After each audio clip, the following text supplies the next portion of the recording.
తిరుపతి జిల్లా సూలూరుపేటలోని doctor BR Ambedkar గురుకుల పాఠశాల మరియు కళాశాలలో ఉన్న సమస్యలపై డీసీఓ తోట పద్మజ ఆదివారం మీడియా సమావేశం నిర్వహించారు.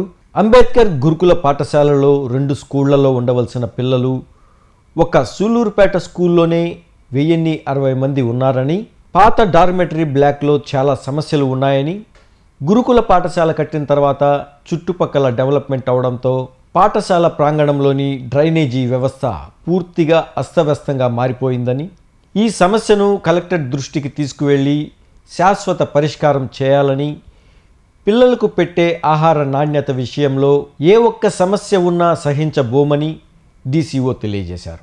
నెలలో ఒకరోజు తల్లిదండ్రుల సమావేశం ఏర్పాటు చేయడం జరుగుతుందని, పాఠశాలలో జరిగే ప్రతి కార్యక్రమాన్ని తల్లిదండ్రులకు తెలిసేలా ఉండాలని, ఈ అంబేద్కర్ గురుకుల పాఠశాల మరియు కళాశాలని నిర్మించి 25 సంవత్సరాలు అవుతున్న నేపథ్యంలో చిన్నపాటి సమస్యలు ఉన్నది వాస్తవమేనని, మళ్ళీ ఈ సమస్యలు పునరావృతం కాకుండా స్కూల్ ప్రిన్సిపల్ పర్యవేక్షణ ఉంటుందని డీసీఓ తోట పద్మజ తెలియజేశారు.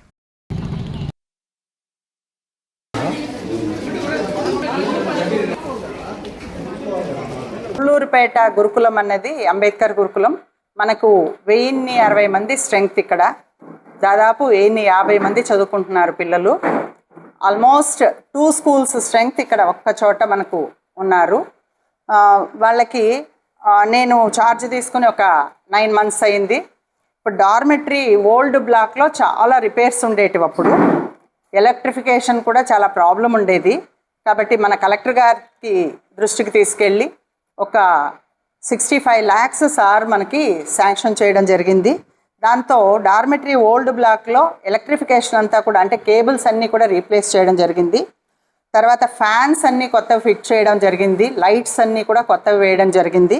కాబట్టి ఓల్డ్ డార్మెటరీ చాలా బాగా మనకు పిల్లలకు ఉండడానికి సౌకర్యవంతంగా తయారైంది. అదేవిధంగా యూపీవీసీ విండోస్ అన్నీ కూడా కొత్తవి రీప్లేస్ చేయడం జరిగింది విత్ మస్కిటో మెష్. కాబట్టి బాగా సౌకర్యవంతంగా తయారైంది మనకు డార్మెటరీ బ్లాక్.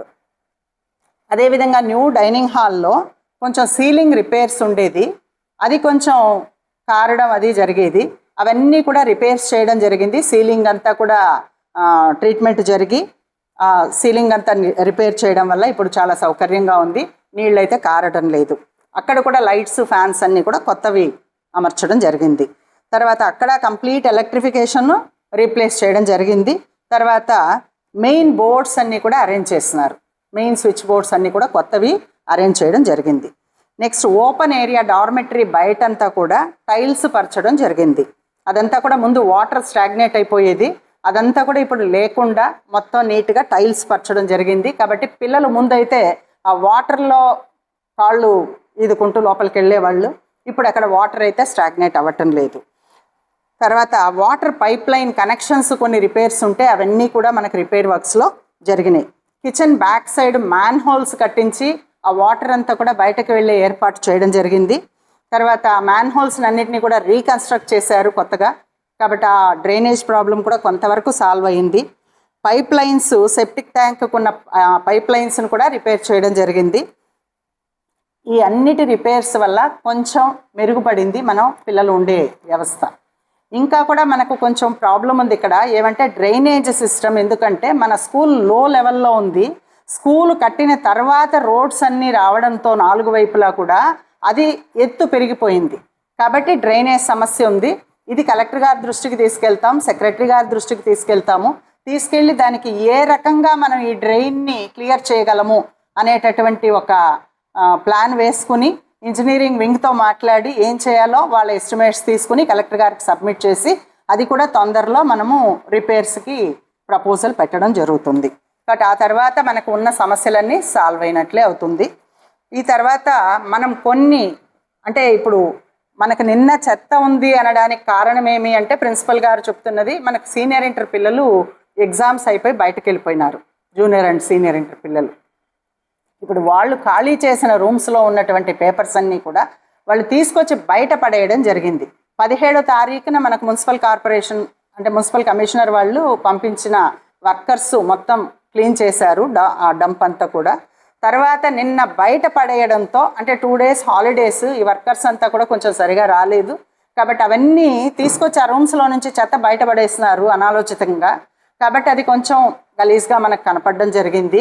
మున్సిపల్ వాళ్ళు వర్కర్స్ రాలేదు పండుగ అని చెప్పి, అంటే మనకు ఉగాది వచ్చింది, తర్వాత అట్లే రంజాన్ వచ్చినాయి కాబట్టి ఆ పండుగల సందర్భంగా మనకు వర్కర్స్ రాకపోవడంతో కొద్దిగా ఇబ్బంది కలిగింది. నిన్నటి రోజున మళ్ళీ మున్సిపల్ వాళ్ళు కూడా వర్కర్స్ రావడం, దాన్ని ఈవినింగ్కి క్లీన్ చేసేయడం జరిగింది. కాబట్టి ఫుడ్ విషయంగా ఏ చిన్న లోటుపాటు వచ్చినా మేము ఏ రకంగానూ సహించము.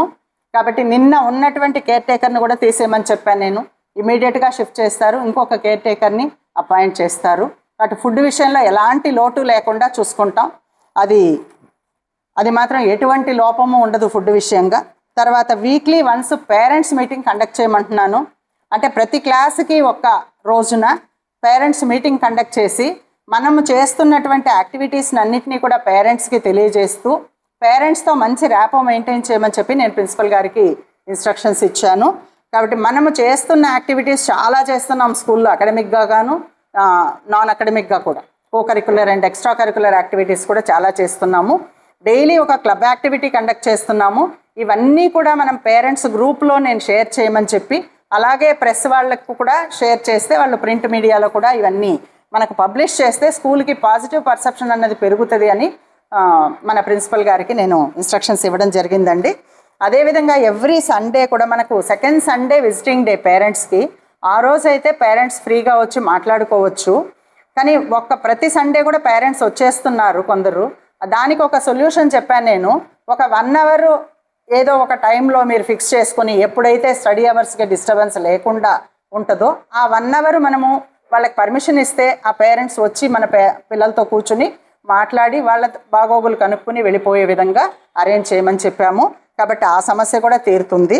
తర్వాత ప్రతి హౌస్ టీచర్కి కూడా ఒక 10 మంది పిల్లలతో రోజు పేరెంట్స్తో మాట్లాడించమని చెప్పాను. ఎందుకంటే వాళ్ళకి స్టూడెంట్ ఇంటరాక్షన్ అన్నది మేము రోజు చేస్తుంటాం. ఒక 5